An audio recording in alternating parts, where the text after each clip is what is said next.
안녕하세요. 방금 소개받은 김창호라고 합니다. 안양여중에서 정보 과목을 가르치고 있습니다. 지금부터 클래스룸 활용하는 방법에 대해 간단히 소개하도록 하겠습니다. 클래스룸을 사용하기 위해서는 컴퓨터에 크롬이 설치되어 있어야 합니다. 크롬이 없다면 검색 포털에서 검색 후 설치하면 됩니다. 크롬에 로그인 하시고 우측 상단에 구글 앱이라는 버튼을 누릅니다. 컴퓨터마다 조금씩 위치가 다른데요. 구글 앱 버튼을 누르고 클래스룸을 찾아 실행합니다. 클래스룸 사용 동의 화면입니다. 당연히 계속 버튼을 클릭해 줘야겠죠. 클래스룸 처음 화면인데요. 처음 화면은 아무것도 없습니다. 우측 상단을 보시면 첫 번째 수업을 만들거나 참여해 보세요 라고 안내가 되어 있습니다. 더하기 버튼을 누르면 수업 참여하기와 수업 만들기 메뉴가 나오죠. 수업 참여하기는 학생용이고요. 선생님은 수업 만들기를 클릭해야 합니다. 그러면 수업 만들기 창이 뜹니다. 여기에서 수업 이름은 필수이고 나머지 부제, 제목, 강의실은 필수가 아닙니다. 간단하게 수업 이름에 2020 정보 1학년 1반을 입력하고 만들기를 해보겠습니다. 학급이 여러 개일 경우에는 여러 번 만들어야 합니다. 클래스 하나가 만들어졌는데요. 클래스를 추가하기 위해서 처음 화면으로 다시 이동하겠습니다. 왼쪽 위에 삼선 버튼을 누르고 수업 메뉴를 클릭하면 됩니다. 처음 화면에서 클래스를 여러 개 추가하면 됩니다. 예전에는 클래스를 학급 수만큼 만들어서 사용했는데 이번에는 좀 다르게 하려고 합니다. 클래스가 여러 개이면 클래스별로 학생들을 초대해야 합니다. 그런데 지금 학생들에게 연락하기가 힘들잖아요. 그래서 정보 1학년 이렇게 한 개의 클래스만 만들고 1학년 모든 학생들을 한 클래스에 초대하려고 합니다. 학생들을 초대하는 방법은 두 가지 방법이 있는데요. 첫 번째는 클래스별로 부여된 수업 코드를 여기에서 수업 코드는 4TQGBF7인데 이 수업 코드를 학생들에게 알려주고 가입시키는 방법이 있고요. 두 번째는 그룹이라는 기능을 이용해서 초대하는 방법도 있습니다. 자, 이제 클래스가 만들어졌으니 이번에는 학생들이 클래스에 참여하는 방법에 대해 설명하겠습니다. 학생들은 스마트폰에서 클래스룸이라는 앱을 검색해서 설치하도록 하면 됩니다. 그 다음 계정을 입력하고 비번을 입력해서 로그인합니다. 학생들도 사용자 동의를 해야 하고요. 시작하기를 누르면 클래스룸 처음 화면이 나타나는데 여기 보시는 세 번째 그림입니다. 처음 화면이 보일 때 바로 클래스에 가입하는 것보다는 이름 변경을 안내해 주셔야 합니다. 이름을 학번 이름으로 반드시 변경해야 돼요. 왜 그러냐면 학생들이 과제를 제출했을 때 과제물들이 이름 순으로 정렬이 됩니다. 만약 학번 이름으로 되어 있지 않으면 학생들 자료를 볼 때 상당히 불편합니다.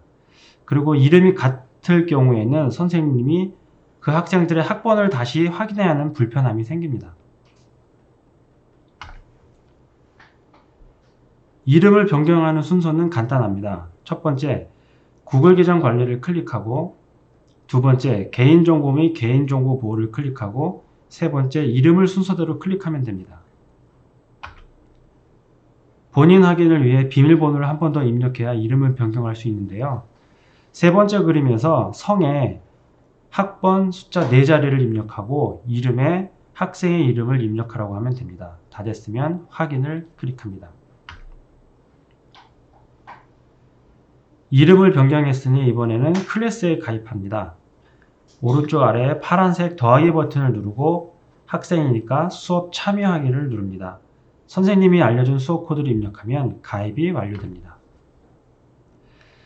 스마트폰으로 클래스룸에서 과제를 작성하려면 추가 앱이 필요할 수도 있습니다. 그래서 구글 문서, 구글 프레젠테이션, 구글 스프레드시트를 추가로 설치하라고 안내해 주셔야 합니다. 이제부터 클래스룸을 본격적으로 시작해 보겠습니다. 클래스룸 처음 화면입니다. 클래스에 들어가기 위해서 이름을 클릭하고, 자, 클래스에 들어가서 보면 스트림, 수업, 사용자, 성적이라는 4개의 메뉴가 보이는데요. 제일 먼저 스트림에 대해서 간단히 설명을 드리겠습니다. 스트림은 소식이나 자료 등을 학생들에게 전달할 때 사용하는 기능인데요. 여기 아랫부분에 소식이나 자료 등을 공유해 보세요 라는 부분을 클릭하고 학생들에게 전달할 내용을 입력하시면 됩니다. 간단하게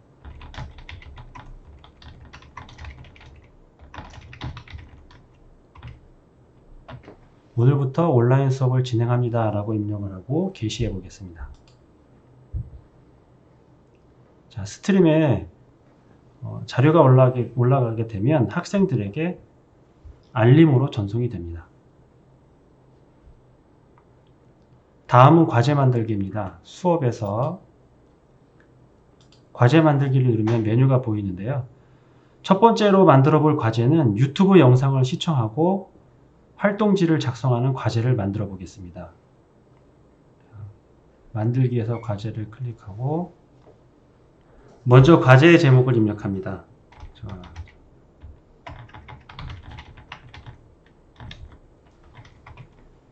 이렇게 간단하게 입력해야 좋습니다. 제목이 길면 학생들이 제출하는 파일의 이름이 길어져서 관리할 때 선생님들이 불편하십니다.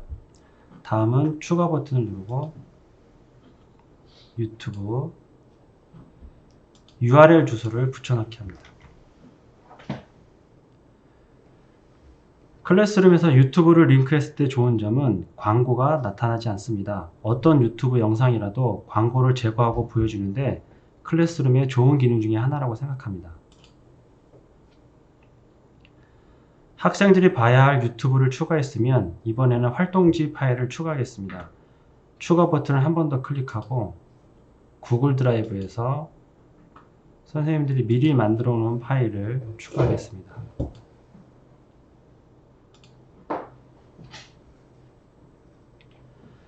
영상과 활동지가 추가된 화면입니다. 유튜브 링크는 학생들의 영상을 보게 되는 부분이고 활동지는 학생별로 사본 제공으로 배포될 파일입니다. 학생별로 사본 제공 기능을 이용하면 교사의 파일을 복사해서 각각 학생들에게 배포하게 됩니다. 만약 실수로 첫 번째 있는 옵션인 학생에게 파일 보기 권한 제공으로 과제를 만든 다음에 잘못 만들었다는 것을 알고 수정하려고 하면 학생별로 사본 제공이라는 옵션이 나타나지가 않습니다. 그럴 경우에는 삭제하고 다시 만들어야 합니다. 다 되었으면 과제 만들기를 클릭합니다.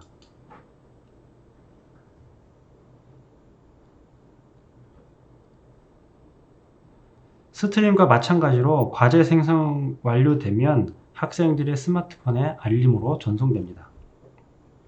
다음은 비공개 댓글 달기 기능입니다. 학생들이 과제를 잘하고 있는지 중간중간에 확인하면서 비공개 댓글을 달아줄 수 있습니다. 과제 제목을 클릭하고 과제 보기를 눌러야 내용을 볼 수가 있습니다. 비공개 댓글 달기는 두 가지 방법이 있는데요. 첫 번째는 학생들의 과제를 보면서 비공개 댓글을 달아주는 방법이 있습니다. 자, 학생들이 작성하고 있는 파일을 클릭하고 파일을 보게 되면 현재 학생이 작성하고 있는 내용을 확인할 수가 있으며 오른쪽 아래에 비공개 댓글을 추가할 수 있습니다.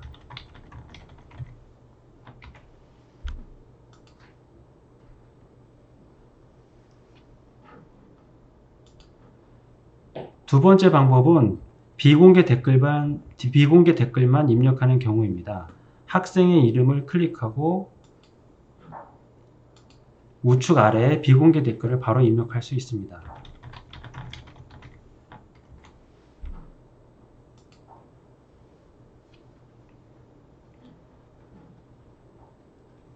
다음 두 번째 과제를 만들어 보겠습니다. 만들기에서 수업에서 만들기 과제를 클릭합니다. 두 번째 과제는 교사가 파일을 배포하는 것 없이 학생들이 작성한 과제물, 예를 들어 한글 파일, UCC, 그림 파일 등을 학생들이 첨부해서 선생님께 제출하는 과제입니다. 그래서 여기서는 두 가지만 입력하면 되는데요. 첫 번째는 제목입니다. 개인 정보 보호라고 간단하게 입력하시고, 안내에는 자세하게 입력을 해줘야 합니다.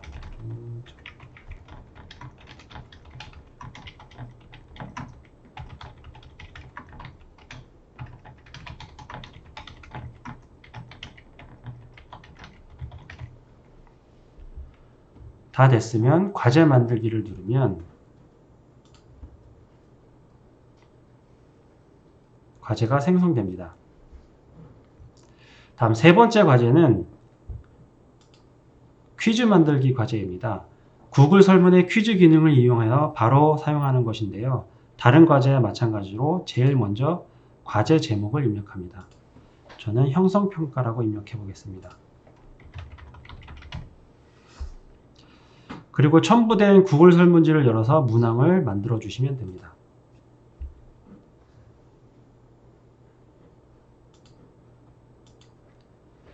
정보 과목 내용은 아니고요. 역사 관련 문제를 만들어 보겠습니다. 먼저 퀴즈 제목을 임진왜란이라고 입력하고 첫 번째 문제를 입력합니다. 문제 1.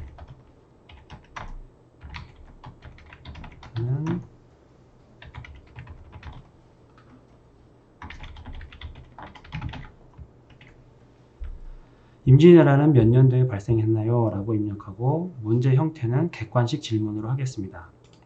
선택 1에 1590, 2번에 1591, 3번에 1592 라고 입력합니다. 마지막에 필수를 꼭 선택해야 하는데요.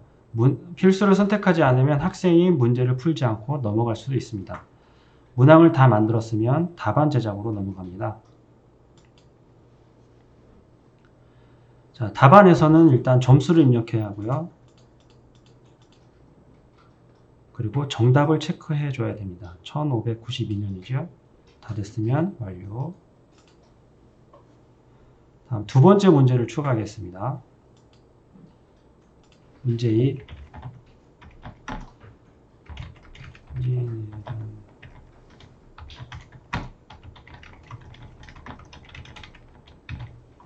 문제 2. 임진왜란 때 조선의 왕은 누구인가요? 이번 문제는 단답형으로 하겠습니다.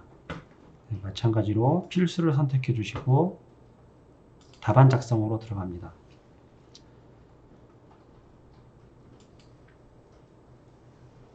점수는 5점. 정답을 입력해 줘야 채점이 가능하겠죠. 다 됐으면 완료. 자, 이렇게 해서 퀴즈 작성이 다 됐는데요. 다 됐으면 설문지를 닫습니다. 그리고 과제 만들기를 누르면 퀴즈 과제가 생성됩니다. 퀴즈 과제는 학생들의 퀴즈 점수를 불러오는 기능도 있습니다. 과제 보기를 누르셔야 하고 오른쪽에 성적 가져오기를 하면 학생들의 성적을 가져옵니다. 실시간 자동이 아니므로 모든 학생이 끝났을 때 마지막으로 한 번 더 가져오기를 해야 하고요. 그리고 다 끝났으면 돌려주기 버튼을 눌러주면 학생들의 점수를 학생들에게 다시 보내줍니다. 그리고 참여한 학생과 미참여 학생이 구분되어 표시되므로 출석 확인용으로 활용을 해도 괜찮을 것 같습니다.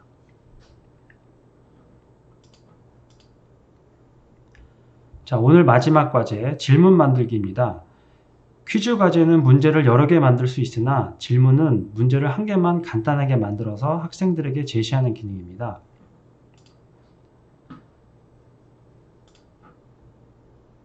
질문 유형은 단답형과 객관식 두 가지가 있고 그 중에 하나만 선택할 수 있습니다. 질문을 만들어 보겠습니다.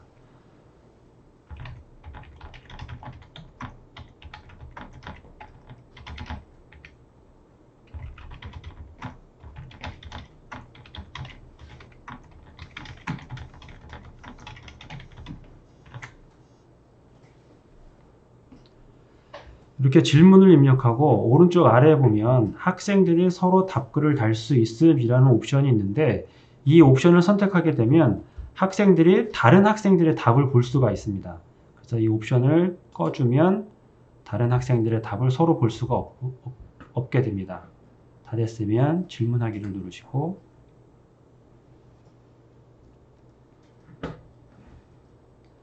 결과 화면을 보면 질문 보기